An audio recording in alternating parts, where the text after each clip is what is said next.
Di malam itu, Lola mempersiapkan makanan untuk sang suami yang akan pulang bekerja. Lola dengan penuh ketekunan memasak sup katak kesukaan sang suami tercinta. Tak berselang lama, Supri telah sampai di rumah dan disambut dengan penuh kehangatan oleh Lola. Lola pun mengajak Supri untuk langsung makan sup katak kesukaannya yang masih panas. Mereka pun makan bersama, melahap dengan penuh kenikmatan. Sambil berbincang-bincang, Supri memberikan cerita yang saat ini benar-benar membebani pikirannya, di mana pendapatannya yang saat ini merosot, sehingga membuatnya kesulitan membayar cicilan rumah mereka. Mendengar hal itu, hati Lola pun terenyuh. Dia merasakan apa yang dirasakan oleh suaminya saat ini. Lola beranjak dari tempat duduknya dan menghampiri Supri. Dia pun memperlihatkan sebuah lowongan pekerjaan di bagian pengantaran barang.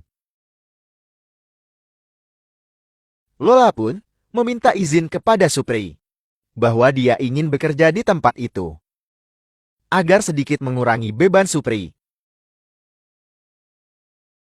Supri dengan berat hati mengizinkan Lola, istri tercintanya, bekerja di tempat itu. Keesokan harinya, Lola menemui pemilik pabrik itu untuk melamar bekerja di tempat itu.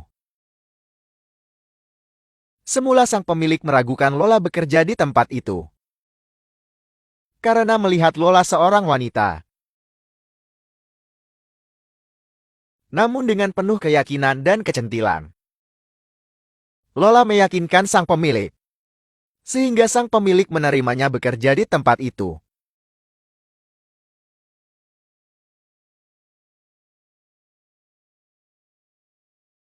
Keesokan harinya, dengan penuh semangat, Lola mulai bekerja di tempat itu. Sang pemilik memperkenalkan kepada Lola lelaki bernama Tono, yang merupakan partner kerja Lola di tempat itu. Lola dan Tono mulai bekerja sama mengangkat barang-barang di atas mobil. Namun pergerakan Lola yang sedikit lambat membuat Tono memarahinya. Lola pun mempercepat langkahnya di tengah omelan mulut Tono terhadapnya. Barang terakhir pun telah dia angkat di atas mobil. Lola mencoba beristirahat sejenak untuk menghilangkan letih pada dirinya. Melihat hal itu, Tono sang penguasa kegelapan kembali memarahinya. Lola memberanikan diri melawan amarah Tono terhadapnya. Dan pertengkaran mulut pun terjadi antara Lola dan Tono. Tono yang merasa senior di tempat itu tidak sedikit pun mau mengalah kepada Lolo, seorang wanita.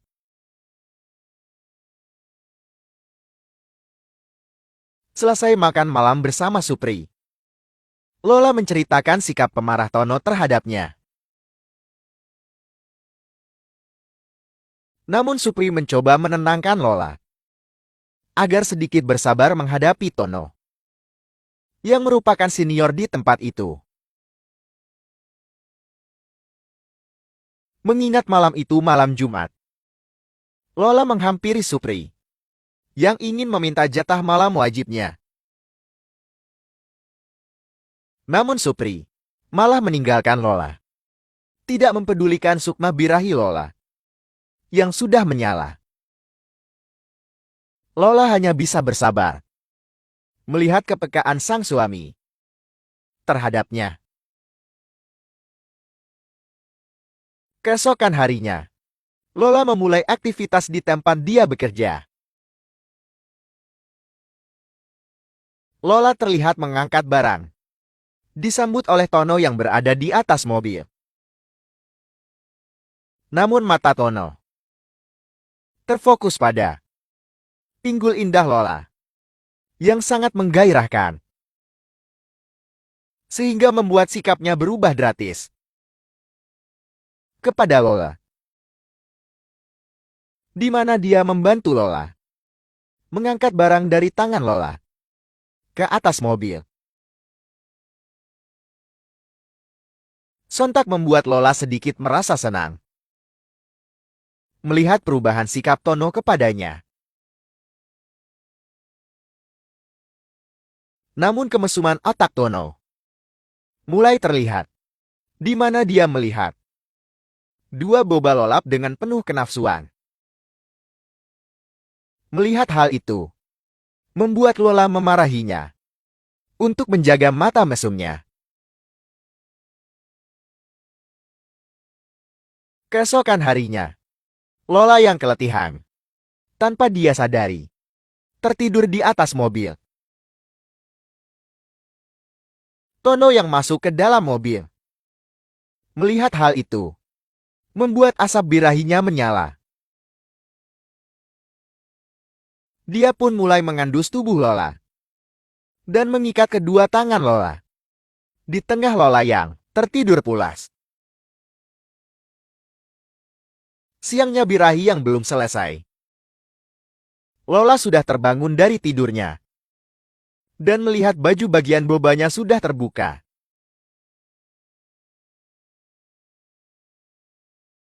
Belum puas dengan hasrat birahinya, Tono memaksa Lola untuk bercocok tanam di rumahnya.